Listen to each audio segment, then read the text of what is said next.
Seja bem-vindo à nossa liturgia diária em família. Hoje chegamos na metade do mês de outubro, isso é, dia 16 de outubro. Nesse ano nosso de 2020, ainda acontecendo tantas coisas, né? Nesses dias, quantas felicidades, quantas alegrias, também sofrimentos, angústias. Ainda estamos nessa questão dessa pandemia, mas hoje a igreja nos lembra de uma santa que olhou para o coração de Cristo e ali nesse coração de Cristo ela se deitou, ela se deleitou nesse coração. E ali ela colocava suas mágoas, as suas alegrias, as suas frustrações, os seus desejos. E ali ela depositava porque ela precisava ser purificada. E assim ela conseguiu. Hoje a igreja recorda a memória dessa francesa, Santa Maria Margarida Alacoque, que nasceu em Alto, na França, no ano de 1647. Entrou no mosteiro da Visitação quando tinha 27 anos de idade. Na capela desse mosteiro teve revelações do Sagrado Coração de Jesus, recebendo a missão de divulgar a devoção ao mesmo Sagrado Coração. Com o apoio e ajuda de São Cláudio de la Combolière, faleceu no ano de 1690, sendo canonizado pelo Papa Bento XV no ano de 1920. E assim a devoção ao Sagrado Coração de Jesus se arrastou consigo a devoção também ao Santíssimo Sacramento. Podemos dizer que Margarida Maria vivia o Santíssimo Sacramento. Santa Margarida Maria escreveu no caderno de um dos seus retiros: em tudo o que fizer, estarei no Sagrado Coração de Jesus para ir colher as suas intenções, me unir a ele e pedir a sua ajuda. Depois de cada ação, ofereci a este divino coração para reparar tudo o que aí encontraste de defeituoso, sobretudo nas minhas orações. Quando cometeis faltas, depois de as ter punidos em mim pela penitência, ofereci ao Pai Eterno uma das virtudes desse divino coração, para pagar os trajes que tinha feito. À noite eu colocava neste coração adorável tudo o que tinha acontecido comigo durante meu dia, e no fim, para que eu pudesse me purificar, a fim de que no outro dia eu pudesse ter minhas ações unidas com Cristo, para tornar-nos dignos de estar sempre apropriada e introduzir no vosso divino coração, deixando-lhe o cuidado de dispor de todos os segundos os seus desejos, não me reservando senão de amar e contemplar o Sagrado Coração de Jesus. Hoje nós lembramos mais uma vez do Sagrado Coração de Jesus. Assim, meus queridos amados, meus queridos irmãos, possamos então levar nossos olhos aos céus neste momento, para que possamos então começar nossas orações, para que possamos, como Santa Margarida Maria Alacoque, nos deitar, nos deliciar no coração de Cristo, e ali então nos banharmos para sermos purificados, e nós sempre voltamos a ser fortalecidos para o próximo dia, e assim consecutivamente em nossas vidas. Senhor Jesus Cristo, Pai amado, nós te louvamos, nós te glorificamos, nós te exaltamos. O teu amor nos envolve, Senhor. Ó Senhor, o Senhor ama cada um de nós desde o começo da nossa existência. e continua nos amando no decorrer de nossa vida terrestre. Agradecemos a Ti, Senhor, porque pensaste em nós e nos fizeste livres, e continua a respeitar a nossa liberdade, mesmo quando não sabemos usar a nossa liberdade. Agradecemos a Ti, Senhor Deus, por nos levar ao vosso sagrado coração e ali possamos deleitar em Sua presença amorosa. Pai amado, a Ti toda honra e toda glória, hoje e sempre. Amém. Leitura da Carta de São Paulo aos Efésios. Irmãos, em Cristo nós recebemos a nossa parte, segundo o projeto daquele que conduz tudo conforme a decisão de sua vontade. Nós fomos predestinados a ser, para o louvor de sua glória, os que de antemão puseram a sua esperança em Cristo. Nele também vós ouvistes a palavra da verdade, o evangelho que vos salva. Nele ainda acreditastes e fostes marcados com o selo do Espírito prometido, o Espírito Santo, o que é o penhor da nossa herança para a redenção do povo que ele adquiriu para o louvor da sua glória. Palavra do Senhor, graças a Deus. Salmo responsorial, Salmo 32. A resposta do Salmo é: Feliz o povo que o Senhor escolheu por sua herança. Ó justos, alegrai-vos no Senhor. Aos retos fica bem glorificá-lo. Dai graças ao Senhor ao som da harpa. Na lira de 10 cordas, celebrai-o. Feliz o povo que o Senhor escolheu por sua herança. Pois reta é a palavra do Senhor, e tudo o que ele faz merece fé. Deus ama o direito e a justiça, transborda em toda a terra a sua graça. Feliz o povo que o Senhor escolheu por sua herança. Feliz o povo cujo Deus é o Senhor, e a nação que escolheu por sua herança. Dos altos céus o Senhor olha e observa. Ele se inclina para olhar todos os homens. Feliz o povo que o Senhor escolheu por sua herança. O Senhor esteja convosco, Ele está no meio de nós. Proclamação do Evangelho de Cristo segundo Lucas, glória a vós, Senhor. Naquele tempo, milhares de pessoas se reuniram, a ponto de uns pisarem os outros. Jesus começou a falar, primeiro aos seus discípulos: Tomai cuidado com o fermento dos fariseus, que é a hipocrisia. Não há nada de escondido que não venha a ser revelado, e não há nada de oculto que não venha a ser conhecido.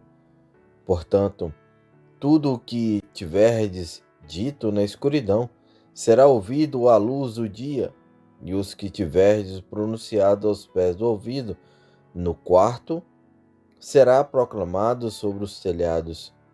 Pois bem, meus amigos, eu vos digo, não tenhais medo daquele que mata o corpo, não podendo fazer mais do que isso. Vou mostrar-vos a quem deveis temer. Temei aquele que, depois de tirar a vida, tem o poder de lançar-vos no inferno. Sim, eu vos digo, a este temei. Não se vende 5 pardais por uma pequena quantia? No entanto, nenhum deles é esquecido por Deus. Até mesmo os cabelos de vossa cabeça estão todos contados. Não tenhais medo, vós valeis mais do que muitos pardais. Palavra da salvação. Glória a vós, Senhor. Louvado seja o nome de nosso Senhor Jesus Cristo, para sempre seja louvado. Aqui direto do Rio de Janeiro, seu irmão Vitor Sales, tendo a oportunidade de partilhar às sextas-feiras a reflexão da Palavra de Deus, a liturgia diária, com a comunidade católica brasileira de Worcester.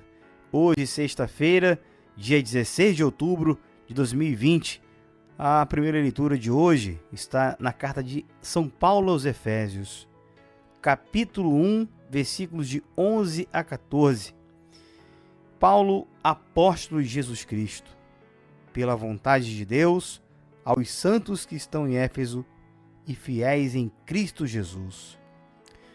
Paulo, o escritor da carta, ele se identifica aos seus destinatários e não deixa dúvidas quanto à sua autoria.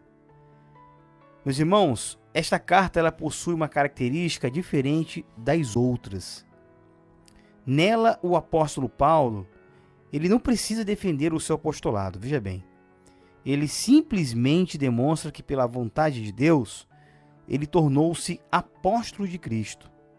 E, geralmente, o apóstolo Paulo ele se apresenta como um servo de Cristo em outras cartas. Mas nesta, ele se apresenta somente como apóstolo. E cabe salientar que a carta aos Efésios ela é autoexplicativa, principalmente quanto aos elementos apresentados na introdução. Vejamos aqui, olha só. Sobre o seu apostolado, Paulo esclarece que foi feito ministro do Evangelho segundo a operação do poder de Deus. E Paulo demonstra que tal poder foi manifesto em Cristo quando Deus ressuscitou dos mortos. Agora, façamos aqui uma comparação de Gálatas 1, versículo 1 com Efésios 1, versículo 1. Olha o que diz aqui a palavra de Efésios 1, versículo 1. Paulo, apóstolo de Jesus Cristo, pela vontade de Deus. E o que diz lá em Gálatas, capítulo 1, versículo 1. Paulo, apóstolo, abre aspas, não da parte dos homens, nem por homem algum, mas por Jesus Cristo e por Deus Pai, que o ressuscitou dentre os mortos. Fecha aspas. Ou seja, meu irmão, minha irmã, Paulo identifica os destinatários da carta, chamando-os de santos e fiéis em Cristo, os cristãos que estavam em Éfeso. Ou seja, santidade e fidelidade advém do estar em Cristo. Em Cristo é a condição de existência de uma nova criatura, conforme Paulo escreveu também aos cristãos lá em Coríntios. Se a gente for aqui analisar lá em 2 Coríntios, capítulo 5, versículo 17, ele diz: assim que se alguém está em Cristo, nova criatura é. As coisas velhas já passaram e eis que tudo se faz novo. Olha que bonito, né? E veja, em Cristo, os cristãos são santos e fiéis. Ou seja, santos e fiéis são as características pertinentes à nova criatura. E vos revistais do homem novo, segundo Deus é criado em verdadeira justiça e santidade. Agora, quando o apóstolo Paulo diz em Cristo, ele está apontando a nova condição do cristão, por serem uma nova criatura. Ou seja, meu irmão, a nova criatura pode ter sido criada segundo Deus em verdadeira justiça e santidade. É santa e fiel. Em Cristo é um tipo de contração linguística para apontar de modo resumido a condição da nova criatura de Deus. Somente a graça de Deus, através da mensagem do Evangelho, meu irmão, minha irmã, ela destina-se aos homens sem Cristo. A luz de Deus enviada ao mundo tem o objetivo de alcançar aqueles que habitavam nas regiões das trevas, ou seja, na escuridão, no pecado. Meu irmão, não há como ser santo e irrepreensível sem antes ter um encontro pessoal com Jesus. Todos os homens necessitam nascer de novo, e isto somente é possível após morrer com Cristo. Ou seja, meu irmão, minha irmã, o velho homem é culpável, é inimigo de Deus, planta que o Pai não plantou, vaso destinado à ira, filho da desobediência, filho da ira. E como este homem pode ser escolhido para ser santo e irrepreensível? A palavra de Deus demonstra que este homem e a sua natureza devem morrer e ser sepultado para que nova criatura possa ressurgir dentre os mortos. O velho homem é nascido da vontade da carne, ou seja, é nascido da semente corruptível. É a árvore não plantada por Deus que precisa ser arrancada. Forte demais, né, meu irmão? Portanto, santidade e irrepreensibilidade é condição do novo homem criado em Cristo Jesus, o que demonstra que o homem, enquanto pecador, não é escolhido para a santidade. Somente após aceitar a graça de Deus, por meio do Evangelho, ser gerado de novo da semente incorruptível, ou seja, ser uma planta plantada pelo Pai. Ele assume a posição de eleito em Cristo. E somente após a regeneração é que o homem alcança a bênção de ser santo e irrepreensível. Olha que bonito, meu irmão. A bênção de Deus destina-se aos cristãos, ou seja, uma nova criatura, que foram gerados em Cristo. Estes são de novo gerados da semente incorruptível que é a palavra de Deus. Por crerem no Evangelho, que é poder de Deus, receberão poder para serem feitos filhos de Deus. Ou seja, meu irmão, são vasos para a honra. São plantas nascidas da semente incorruptível e plantados pelo nosso Deus. Portanto, meu irmão, ressurgir com Cristo dentre os mortos, mortos em delitos e pecados, significa uma nova criatura com a condição de filho de Deus e bênção, pois somente os filhos são participantes da natureza divina. A eleição e predestinação devem ser vistas, meu irmão, minha irmã, como bênçãos garantidas por Deus. Vejamos que, nessa passagem também da primeira leitura, o apóstolo Paulo procurou evidenciar a segurança da salvação em Cristo por meio de termos que demonstrassem a posse das bênçãos espirituais. Paulo demonstrou que Deus nos elegeu para sermos santos e irrepreensíveis, e isso nos predestinou para filhos por adoção, segundo a sua vontade. E esta passagem, ela aponta o motivo pelo qual Deus abençoou os cristãos com as bênçãos da eleição e predestinação. E aí eu quero te fazer uma pergunta. Por que Deus elegeu? Por que Deus predestinou? Sabe por quê?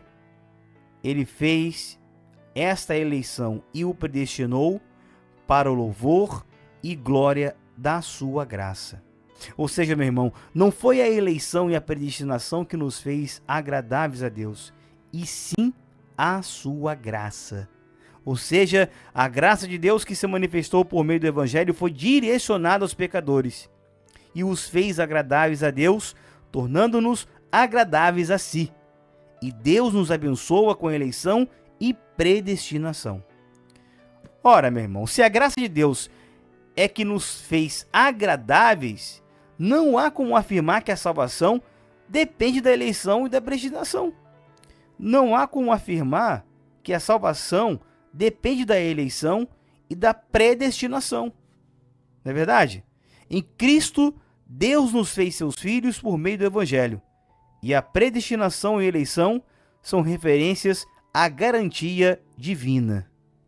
E finalizando essa reflexão da primeira leitura, Paulo agradece e conscientiza os cristãos das bênçãos já recebidas.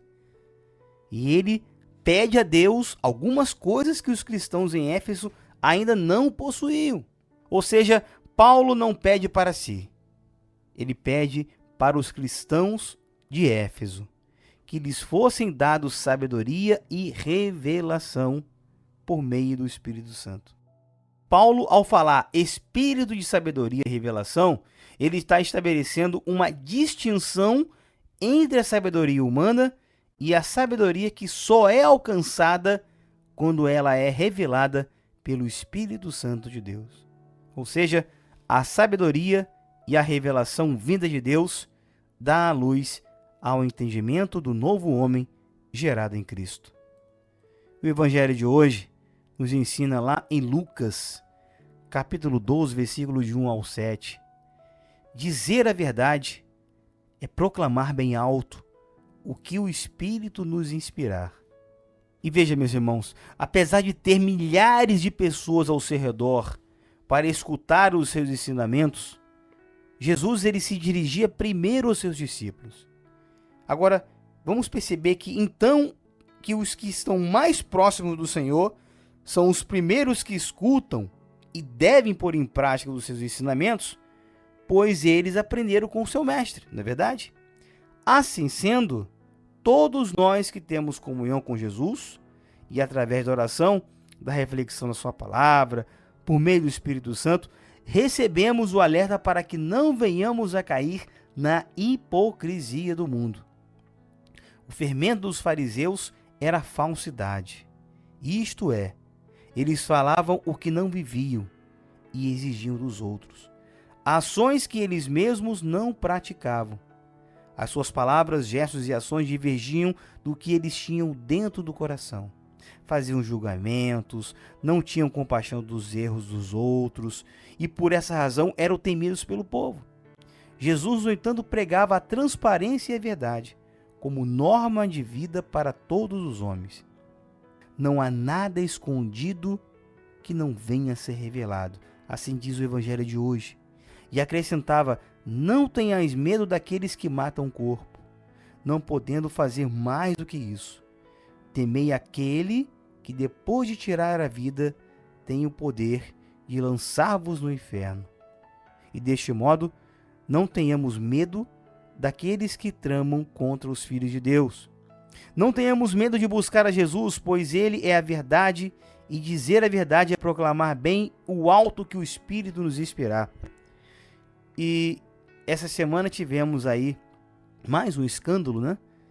Na política do nosso Brasil, mais um representante do povo colocando dinheiro dentro de sua calça, saindo de uma instituição tão respeitada até então pela sociedade e tão importante para o avanço do país, que é o Senado da República. Estes homens que deveriam ser exemplos de idoneidade, de justiça, em prol de uma política justa e solidária em favor do povo. Mas aí eu faço uma reflexão. Quem somos nós para julgar? É claro que é muito fácil falar isso na teoria, né? Agora, a prática é que são elas. A nossa humanidade fala muito mais alto, né? Quando a gente vê uma notícia como essa, né? Deputado foi flagrado com milhões de dinheiro na pasta. O primeiro sentimento que vem no nosso interior é de reclamação, de murmuração, de pré-julgamento. Cabe a Deus o devido julgamento. Todos nós iremos prestar contas diante de Deus. Desde o zelador lá da igreja até o Papa.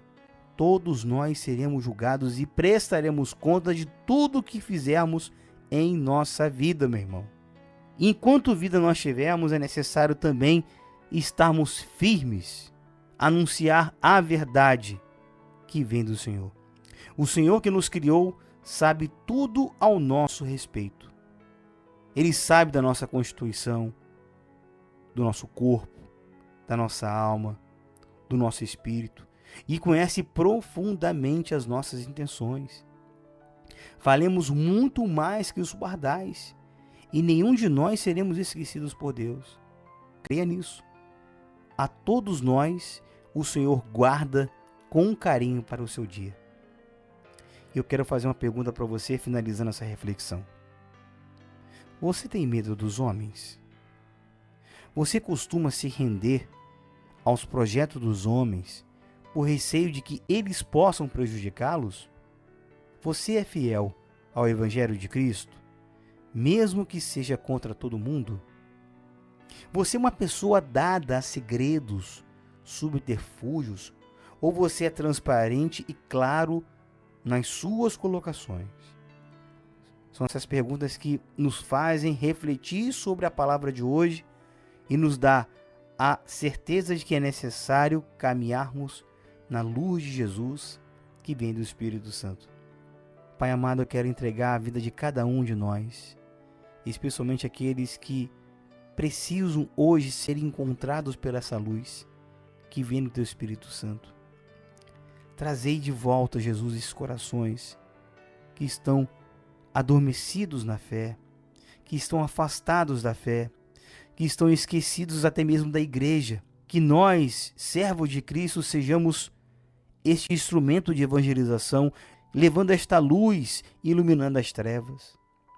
Dai-nos, Senhor Jesus, a força do Teu Espírito Santo, a força do apóstolo Paulo, a coragem dos apóstolos, dos evangelizadores, dos primeiros cristãos, a fazer a diferença neste mundo tão incrédulo e descrente de valores. Sejamos estes apóstolos da fé nos tempos de hoje, anunciando a palavra que liberta, a palavra que salva e a palavra que nos traz a verdade que vem do Espírito Santo. Que você tenha um dia abençoado e que caminhemos sempre na luz de Jesus. A verdade nos libertará. Assim seja. Amém.